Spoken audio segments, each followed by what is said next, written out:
विद्यार्थी मित्रांनो, BA BSc BCom द्वितीय वर्ष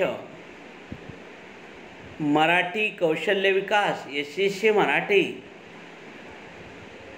यामधील सूत्रसंचालन हे प्रकरण आपण पाहत आहोत।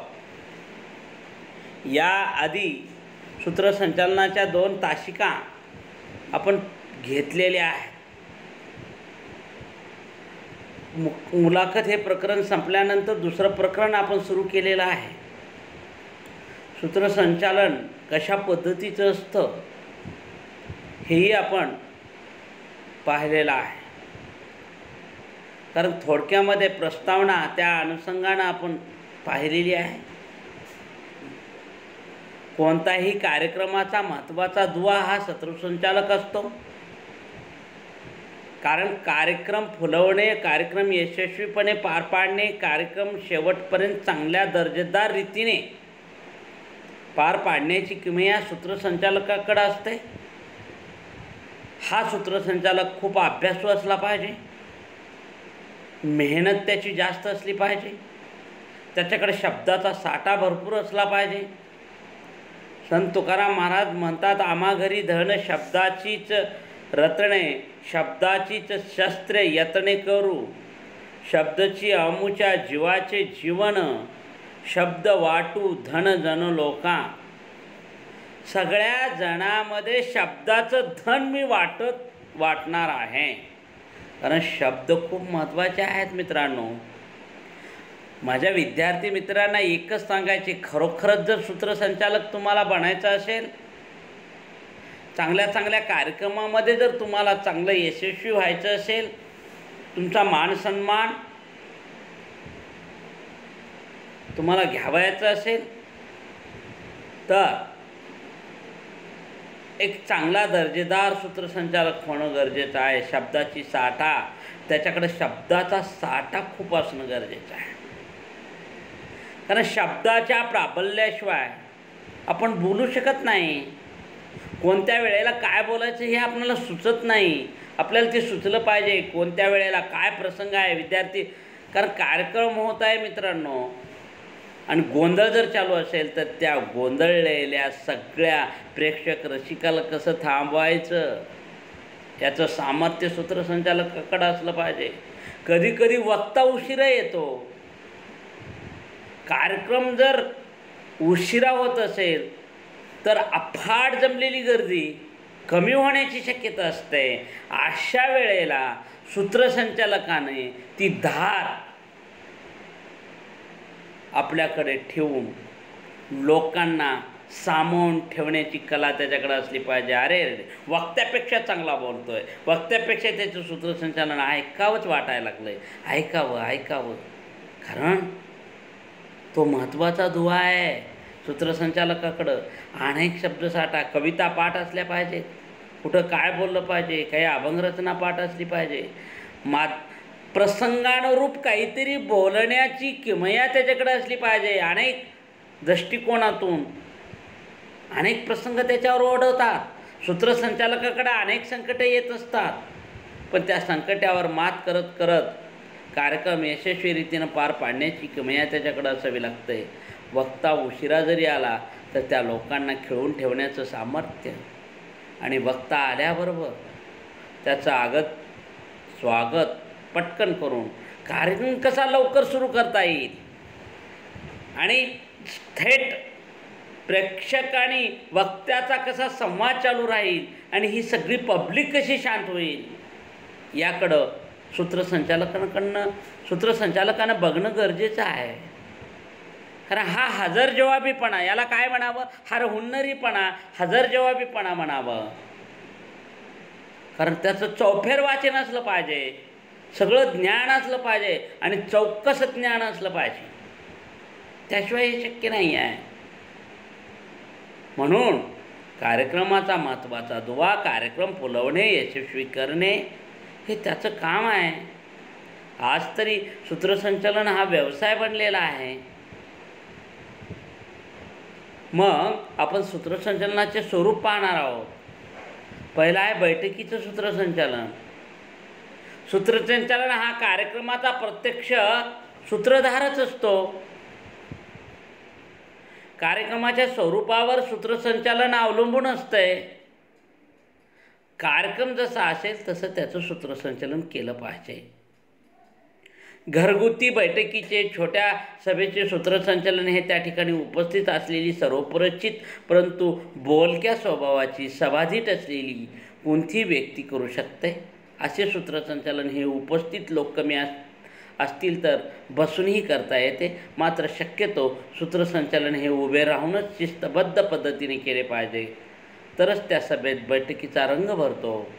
अशा ठिकाणी सूत्रसंचालन करताना ज्यांना बोलण्यासाठी आमंत्रित करावयाचे आहे ती व्यक्ती अतिपरिचयाची असली तरी सभेचा शिष्टाचार म्हणून आदरयुक्त भाषेतच वाचारण करावे लागते.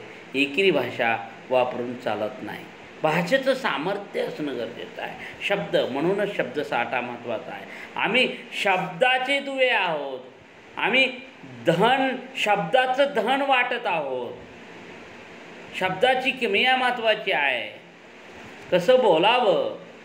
एखादा सोयरिकीचा कार्यक्रम असेल तर तो सूत्रसंचालक बोलत असतो. लोक ऐकत असतात, भारावून जातात. कारण नेमकेच लोक घरामध्ये बसलेली असतात तेव्हा तो सूत्रसंचालक उभा राहून म्हणत असतो की बाबा अशा 2 कुटुंबाचं मिलन आहे इथं आज, आणि तुम्ही दोन्ही कुटुंबातर्फे तुमचं स्वागत आहे. मग हे सगळं करत असताना सूत्रसंचालन कसं केलं पाहिजे? कारण इथं बसणारी जी काही व्यक्ती आलेल्या आहेत, चांगल्या चांगल्या व्यक्ती आलेल्या असतात. दोन्हीकडच्याही चांगल्या व्यक्ती तिथं बोलवल्या जातात. सोयरिकीचा 2 कुटुंबाच्या मिलनाचा भाग असल्यानंतर अशा, कारण बैठकी कार्यक्रम आहे. सूत्रसंचालन बैठकीच्या स्वरूपाचं आहे. उभं राहून त्यानं करायचं असतं. बैठकीपेक्षा उभं राहून केलेलं सूत्रसंचालन महत्त्वाचं असतं. कारण त्याकडं सगळेजण पाहत असतात. एक स्तब्धता असते. तो काय बोलतोय त्याच्या बोलणाऱ्याकडं पाहतच असतात. सोयरिकीचा कार्यक्रम असला तरीसुद्धा सोयरीक इतकी दर्जेदार म्हणून जाते. कारण सूत्रसंचालकानं त्याला अशा पद्धतीनं घुमवलेला असतो त्या कार्यक्रमाला की बस दोन्ही घरचे कुटुंब जसे की जन्मोजन्मीचे एकमेकाच्या ओळखी आहेत अशा पद्धतीनं हा कार्यक्रम भारावून टाकण्याची किमया सूत्रसंचालकाकडे असते. कारण नवीन पाहुणे आहेत, नेमकी अजून ओळख पाळखही झालेली नाही, बैठकही झाली नाही, अशी कुठेही नाही आहे, तरीसुद्धा नुसत्या सोयरिकीच्या कार्यक्रमामध्ये उभा राहिलेला सूत्रसंचालक हा अशा पद्धतीचं सूत्रसंचालन करतो की दोन्हीही पाहुण्यांना सगळी ओळख झाली, मनातून एकमेकाला भेटल्यासारखा आविर्भाव निर्माण झाला पाहिजे. म्हणजे हे एक बैठकीचं सूत्रसंचालन कसं मी त्या हेतूनं सांगतोय. म्हणून तो उभं राहून तो बोलायला लागतो. 2 कुटुंबाचं मिलन आज होणार आहे.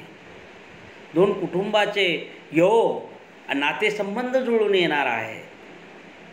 पिढ्यानपिढ्या कुठेतरी दूर विसावत असलेली ही 2 कुटुंब आज 2 या सोयरिकीच्या संबंधानं, नातेसंबंधाने एकत्र येण्याचा प्रयत्न करत आहे. हा खूप मोठा योग आहे आणि हा योगायोग आज जुळून आलेला आहे. तर अशा पद्धतीचं मग हळूहळू वर वधू यांचा परिचय, त्यांच्या पाहुण्याचा परिचय करून देऊन आणि हा वांग निश्चितो करत असतो सूत्रसंचालन. साखर सगळेजण हातावर घेऊन थांबलेली असतात आणि तो नुसता बोलत असतो आणि त्यालाच म्हणावं लागतं. ते ऐकण्यामध्ये इतके मग्न असतात की घ्या साखर, आता झालं बोलणं. म्हणजे ही सूत्रसंचालकाची किमया. कारण त्याच्याकडं असणारा शब्दसाठा, त्याच्याकडं असणारी बोलण्याची कला, हे कौशल्य बैठकीचं सूत्रसंचालन असं म्हणू आपण. घरातल्या घरात कौटुंबिक कार्यक्रम होत असतात त्यातलं, आणि शिस्तबद्धता त्यामध्ये खूप महत्त्वाची असते. छोटेखानी कार्यक्रम असतो बैठकीचा, छोट्या सभेचं आयोजन असतं छोट्या त्या दृष्टिकोनातून तो बोलण्याची किमया त्या दृष्टिकोनातून खूप महत्त्वाची असते. कारण विसंगत बोलता येणार नाही सूत्रसंचालकाला. संगती खूप महत्त्वाची असते. संघ महत्त्वाचा असतो, संगती महत्त्वाची असते आणि प्राबल्य त्या दृष्टिकोनातून वाढत जातो. आणि लोक पुन्हा तिथं जेवढी मंडळी जमा झालेली आहेत बाहेरगावची असतात आणि आपल्याही गावची असतात, परिचयाचे असतात, तरीही त्यांना आदरयुक्त बोलता आलं पाहिजे. आणि ते बोलणं खूप महत्त्वाचं असतं. आणि बाहेर गावची मंडळी जेव्हा जातात, काय सूत्रसंचलन केलं हो, काय बैठकीचं आयोजन केलं होतं हो, छोटेखानी कार्यक्रम होता पण खूप सुंदर झाला हो, काय बोलण्याची कला होती त्याची. आपणही या कार्यक्रमाला त्यांना बोलू.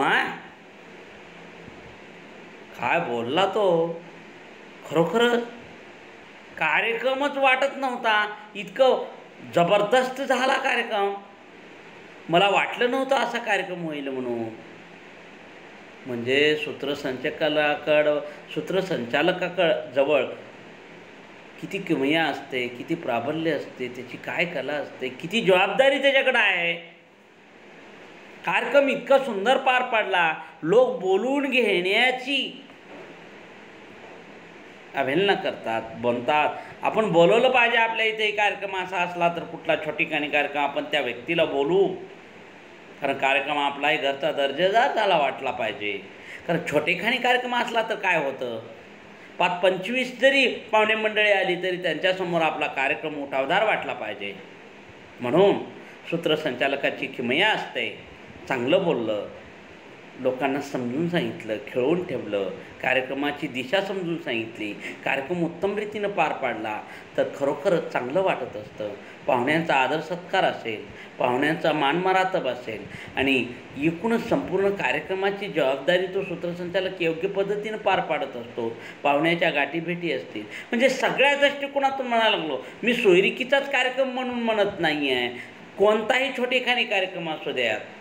घरामध्ये अनेक कार्यक्रम छोटेखानी होतात, कुटुंबात होतात, काही गावामध्ये छोटे मोठे कार्यक्रम होतात, सभा संमेलनाचे छोटे मोठे, संध्याकाळच्या वेळेला बैठकीचे कार्यक्रम होतात. त्यावेळेला बोलणाऱ्याची किमया खूप महत्त्वाची असते, सूत्रसंचालक खूप महत्त्वाचा असतो. प्रत्येकाला तिथं उभं राहून बोलता येत नाही, घाबरून जातात माणसं. खूप येत असतं पण उभं टाकून बोलण्याची किमया त्याच्याकडं नसतंय, ते प्राबल्य नसतं, शब्दसाठा किंवा घाबरत असतो. कारण ते कौशल्य आत्मसात करता आलं पाहिजे. मी माझ्या विद्यार्थ्याला वर्गामध्ये त्यामुळंच लेक्चर घ्यायला लावतो. का घ्यायला लावतो, आज जरी नाही तर इथं उभं राहून उभा करण्याचं सामर्थ्य मी त्यांना शिकवतो, ती हिंमत मी त्यांना देतो. म्हणून चर्चासत्र हे खूप महत्त्वाचे आहेत. का, आपण इथं आलं पाहिजे, उभा टाकता आलं पाहिजे, आपल्याला बोलता आलं पाहिजे. ही कमतरता माझ्या विद्यार्थ्यामध्ये असू नये. किंवा हा पुण्या महाविद्यालयाचा विद्यार्थी आला PGला, काय बोलता बी येत नाही, उभा टाकता येत नाही, त्यावेळेला आपल्या महाविद्यालयाचाही नावलौकिक राहावा म्हणून विद्यार्थ्यांना असं उभं करता आलं पाहिजे. सूत्रसंचालन, कारण त्याला बोलता आला पाहिजे, बोलतं केलं पाहिजे, ओघवतं उभा टाकता आलं पाहिजे. तो घाबरत जरी असला तरी हळूहळू त्याला उभा करता आलं पाहिजे, बोलतं केलं पाहिजे, शिकवलं पाहिजे त्याला. मग तो हळूहळू खंबीरपणे बोलायला लागेल. कुणापुढं कसं बोलायचं हे सांगितलं पाहिजे, मग तो तशा पद्धतीनं बोलावं लागेल. मग अभ्यास करेल, वाचन करेल, चिंतन करेल आणि एक चांगल्या पद्धतीनं तो बोलेल. आपल्या महाविद्यालयाचा विद्यार्थी सगळ्या दृष्टिकोनातून चौकस असला पाहिजे असं मला वाटतं. म्हणून सूत्रसंचालन करत असतानाही ही किमया, कारण हे विद्यार्थी मित्रांनो, घरामध्ये प्रत्येकाच्या कार्यक्रम असतात. लोक म्हणतात आई वडील, अरे तू इतका शिकलेला आहे, कर कार्यक्रमाचं सूत्रसंचालन इथं. तर आपल्याला बोलता आलं पाहिजे, करता आलं पाहिजे. माझा विद्यार्थी खणखणीत नाणं असला पाहिजे. म्हणून मी म्हणतो की विद्यार्थ्यांनी ही किमया अवगत केली पाहिजे. त्यासाठी वाचन असणं गरजेचं आहे. कार्यक्रम कोणता आहे, काय काय करायचे, कशा पद्धतीनं करायचे, काय बोलायचे, हे सगळं सामर्थ्य आपल्या अंगी आलं पाहिजे. अगोदर नियोजन, कारण घरचा कार्यक्रम म्हणजे काय एका दिवसात होत नसतो, आधीच माहीत असतं आपल्याला 8-15 दिवसापासून. मग त्याची तयारी आपण केली पाहिजे. कोण कोण पाहुणे येतील, अचानक वेळेला आलेल्या पाहुण्याचं आपण काय नियोजन करता आलं पाहिजे, किती त्यांचा सत्कार केला पाहिजे, पाहुणे कोणत्या दर्जाचे आहेत, आपली ओळख जरी असली, रोजचे जरी गावातली असली तरी त्यांना मानमरातब देता आला पाहिजे. म्हणजे ही सगळी किमयाची गोष्ट आहे आणि ते प्राबल्य आपल्याकडं असणं गरजेचं आहे. म्हणून म्हणतोय की बैठकीचं सूत्रसंचालनसुद्धा आपल्याला करता आलं पाहिजे, उभं राहून करता आलं पाहिजे आणि सगळ्यांनी आपल्याकडं बघितलं पाहिजे काय कार्यक्रम झाला हो. कारण कार्यक्रम फुलवणं, यशस्वी करणं हे सूत्रसंचालकाच्या हातात आहे. कारण तो महत्त्वाचा दुवा आहे. स्वतंत्र व्यवसाय म्हणून याकडे पाहिलं जातं. म्हणून सूत्रसंचालक हा कार्यक्रमाचा प्रत्यक्ष सूत्रधारच असतो. कार्यक्रमाच्या स्वरूपावर त्या कार्यक्रमाचं सूत्रसंचालन अवलंबून असतं. कार्यक्रम कोणता आहे आणि कशा पद्धतीचा होणार आहे. कारण घरगुती बैठकीचे किंवा छोटेखानी कार्यक्रम सभेचे सूत्रसंचालन करणं ही सुद्धा एक कला आहे. छोट्या छोट्या कार्यक्रमातून माणूस धीर बनत जातो, त्याचा स्वभाव वाढत जातो आणि तो चांगल्या पद्धतीचं सूत्रसंचालन बनण्यासाठी अगोदर आपण छोटे छोटे कार्यक्रम केले पाहिजेत. न घाबरता, न काही कुठल्या मनामध्ये शंका न आणता कार्यक्रम कसा आहे त्या दृष्टिकोनातून अभ्यास करून, चिंतन करून, मनन करून, एकाग्रता बाळगून हा कार्यक्रम कसा यशस्वी आपण पार पाडू. कारण सबाधीटपणा सगळ्यात महत्त्वाचा आहे, सूत्रसंचालकाच्या अंगी असणं गरजेचं आहे. आणि ती सबाधीटपणाची जाणीव आपल्यात असली पाहिजे. कारण शिस्तता ही महत्त्वाची आहे, त्याच्यामध्ये शिस्तही असणं गरजेचं आहे. बैठकीमध्ये रंग भरवायचे, कार्यक्रमामध्ये जर रंग भरवायचं काम असेल तर सूत्रसंचालकाशिवाय दुसरं कोणी करू शकत नाही. आणि ती किमया त्याच्या बोलण्यावर असते. मग बोलणं शब्दावर अवलंबून असतं. शब्द हे धन आहे. आम्ही धन वाटत आहोत असं तुकाराम महाराज म्हणतात. शब्दधन. कोणतं धन? शब्दधन, किमया. कारण लौकिकता, लोकप्रियता, समाजापुढं जर आपली यशस्वी बाजू जर मांडायची असेल तर आपल्याकडं शब्दसाठाच असला पाहिजे. त्याच्यासाठी खूप वाचन असलं पाहिजे, वेगवेगळ्या पुस्तकाचं वाचन असलं पाहिजे. नुसतं वाचन असून जमणार नाही आहे, ते लक्षात ठेवणं गरजेचं आहे. आत्मचिंतन करणं गरजेचं आहे. त्याशिवाय आपणाला हे अवगत होऊ शकत नाही. म्हणून बैठकीचे सूत्रसंचालन हे कशा पद्धतीचं असतं आपण ते पाहिलं. उद्या सार्वजनिक सभा याचं सूत्रसंचालन कसं असतं ते पाहणार आहोत. आणि त्या दृष्टिकोनातून, कारण बैठकीच्या सूत्रसंचालनासाठी एक मी उदाहरणही दिलं. अशा अनेक बैठकीचे कार्यक्रम असतात. नुसतं सोयरिकीचाच कार्यक्रम असं म्हणता येणार नाही आहे. अनेक कार्यक्रम असतात, वेगवेगळ्या पद्धतीचे कार्यक्रम असतात, छोटी मोठी कार्यक्रम असतात, कुटुंबात असतात, समाजामध्ये असतात, घरामध्ये असतात. ती कार्यक्रम आपणाला पार पाडता आली पाहिजेत. कारण कोणीही म्हणतो तू शिकलेला आहेस. आपण आता BA द्वितीय वर्षाला हे शिकत आहोत. म्हणजे द्वितीय वर्षाचा विद्यार्थी म्हणजे खूप शिकलेला आहे, कॉलेज कुमार आहे, तुला बोलता आलं पाहिजे. पण काही मुलं बोलतच नाही, घाबरून जातात. हे घाबरणं सोडून दिलं पाहिजे. कारण आजच्या या 133 कोटी त्यापेक्षाही जास्त या देशाची लोकसंख्या आहे. त्यात तरुण जास्त आहेत. प्रत्येकाला नोकरी लागणं शक्य नाही आहे. आपल्याकडं कलाच आल्या पाहिजेत आणि सर्व पारंगत असला पाहिजे विद्यार्थी. आजचा विद्यार्थी सर्वगुण संपन्न असला पाहिजे, पारंगत असला पाहिजे, व्यक्तिमत्वाने फुललेला असला पाहिजे, तरच तो स्पर्धेच्या युगामध्ये टिकत असतो. नाहीतर काही खरं नाही आहे. मग आपल्याला कोणती ना कोणती कला जमली पाहिजे. कारण जगण्याचं साधन तरी निवडता आलं पाहिजे.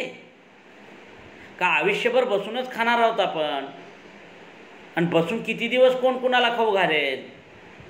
अगोदरच्या काळासारखं खूप श्रीमंत लोक होते, गडगंज पैसा होता, ते जात होतं. आता तसं राहिलं नाही आहे. 4-4 पिढ्या त्यांच्या खाऊ जात होत्या. पण आज तसं राहिलं नाही आहे. किती मोठी प्रॉपर्टी असेल तर एक पिढी तवाच संपून टाकायला लागलेली आहे. न कमवणारी पिढी एका पिढीमध्ये सगळा पैसा संपून जातो. पैसा हा टिकून राहत नसतो एका ठिकाणी. पैसा जर कमवायचं असेल, धन जर कमवायचं असेल तर शब्दसाठा वाढवला पाहिजे, बुद्धिमत्ता वाढवली पाहिजे, ती प्रगल्भता असली पाहिजे. कारण काय करावं हे सुद्धा बुद्धीवर अवलंबून आहे. शब्दाच्या माध्यमातून हे सगळं समजलं पाहिजे. म्हणजे ही सगळी किमया त्या दृष्टिकोनातून खूप महत्त्वाची आहे. विद्यार्थी मित्रांनो, आपण शिकलं पाहिजे. सूत्रसंचालन ही एक कला आहे, ते एक कौशल्य आहे. ते आपण आत्मसात केलं पाहिजे. त्यातून आपण 4 पैसे कमावू शकतो. आपला रोजीरोटीचा प्रश्न सोडू शकतो ना. साईड बिझनेसमध्ये पैसे काही मागं टाकण्यासाठीही हा उपयोगाला येऊ शकतो. अनेक कौशल्ये आपण आत्मसात करत आहोत आणि या युवकांनी ते आत्मसात केली पाहिजे. आजचा भारतीय युवक चांगला बनला पाहिजे. कारण स्वप्न उराशी बाळगली पाहिजेत, कोणती साकार होणारी स्वप्न उराशी बाळगली पाहिजेत. APJ अब्दुल कलाम म्हणतात, जे स्वप्न साकार होतात ती स्वप्न पाहायला काहीच हरकत नाही आहे, पण जी साकारच होणार नाहीत ती स्वप्न पाहून व्यर्थ वेळ वाया घालवू नका. म्हणून मी म्हणतो, आजच्या दृष्टिकोनातून चांगला वेळ हा सूत्रसंचालक चांगला होण्यासाठी घालवा किंवा मुलाखत चांगली घेण्यासाठी घालवा. कौशल्य एक एक शिका, खूप ज्ञान वाढवा, अभ्यास करा, मेहनत करा, चिंतन करा, प्रगल्भता वाढवा, समाजामध्ये कसं वागावं हे शिका, एक चांगल्या पद्धतीचा नट व्हा, एक चांगल्या पद्धतीचा लेखक व्हा. इतकंच नाही आहे, नोकरीसाठी सुद्धा आपण प्रयत्न केला पाहिजे, तीही आत्मसात करण्यासाठी प्रयत्न करा. आपल्या आईवडिलाच्या सुखाचा विचार करा. स्वतःचं सुख अगोदर तुम्ही तुमच्या स्वतःचं सुख जर शोधलं तर आईवडिलाचं सुख आपोआप मिळतं. कारण आईवडिलांना तर काय पाहिजे, माझा मुलगा सुखी राहिला, समाधानी राहिला, बस झालं. फक्त आईवडिलाला विसरू नका, हेही महत्त्वाचं प्राबल्य आहे. खूप मोठा वक्ता आहे, पण उपयोग काय आहे आईवडिलांना जर पोसत नसेल. अशाही पद्धतीचं होता कामा नये. इथं आपण सूत्रसंचालक पाहत आहोत. सूत्रसंचालन करण्याची जबाबदारी आणि सूत्रसंचालक कसा असावा ह्या सगळ्या गोष्टी आणि कार्यक्रमाचं कशा पद्धतीने नियोजन असतं, सूत्रसंचालनाचं स्वरूप काय आहे ते आपण पाहत आहोत. इथं आपण थांबू. धन्यवाद.